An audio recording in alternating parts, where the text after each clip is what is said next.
გამარჯობათ, მე ვარ ექიმი კოსმეტოლოგი ეკა ქავთარაძე. დღეს უპასუხებ თქვენს მიერ ხშირად დასმულ კითხვებს.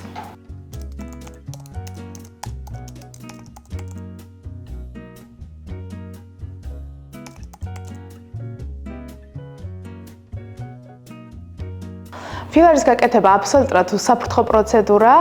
უბრალოდ გააჩნია ვინ აკეთებს, სად აკეთებს, რას აკეთებს და რა პირობებში აკეთებს.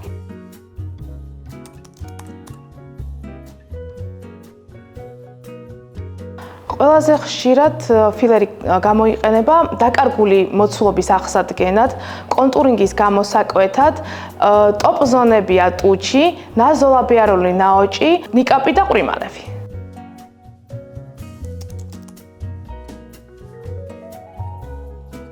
რა თქმა უნდა, არ არის მტკივნეული. რა თქმა უნდა, არ არის მტკივნეული, სუბუქი მოსათმენი ტკივილი აქვს.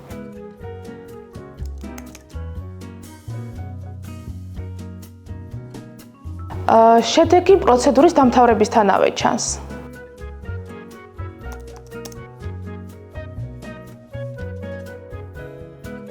შედეგის შენარჩუნება ინდივიდუალურია, მაგრამ საშუალოდ უფრო კონკრეტულები რა ვიყოთ 6-დან 18 თვემდე.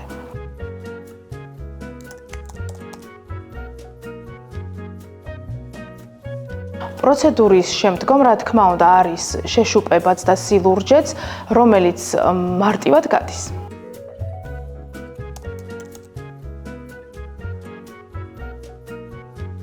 საჭიროების შემთხვევაში შესაძლებელია ფილერის დაშლა, ეს ერთ-ერთი ფილერის უპირატესობაა, იშლება სპეციალური ფერმენტით.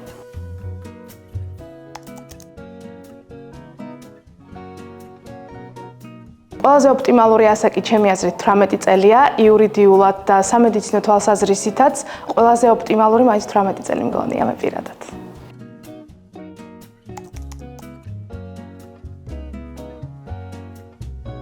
ფილერს და ბოტოქსს შორის დიდი განსხვავებაა. ფილერი არის მაკორექტირებელი გელი, რომელიც ავსებს დაკარგულ მოცულობებს და გამოკვეთავს კონტურინგს. ბოტოქსი არის ბლოკატორი მიმიკის, დროებით ბლოკავს მიმიკურ კუნთებს და აშორებს ნაოჭებს.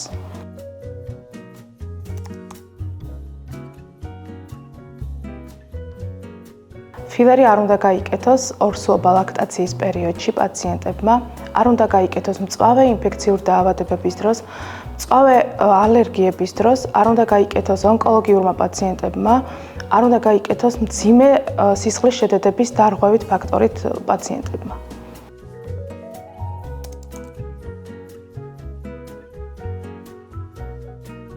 მაქსიმალურად რო უსაფრთხოდ ვიყოთ, აუცილებლად უნდა დაიცვას პაციენტმა სისუფთავე, არ უნდა შეეხოს ინექციის ადგილს, არ უნდა დაიძაბოს კუნთი ინექციის კონკრეტულ ადგილას, არ უნდა დავიდოთ ცივი და ძალიან ცხელი კომპრესები.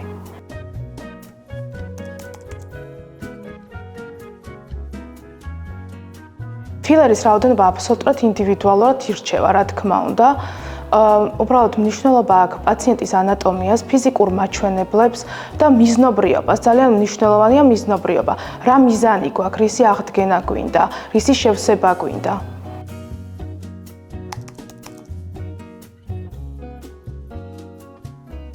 ფილერები ფიზიკურად, რა თქმა უნდა, არ არის დამოკიდებულების მომგვრელი, მაგრამ პაციენტი ფსიქოლოგიურად ხშირად ბრუნდება ერთი და იგივე ზონის საკორექციოდ.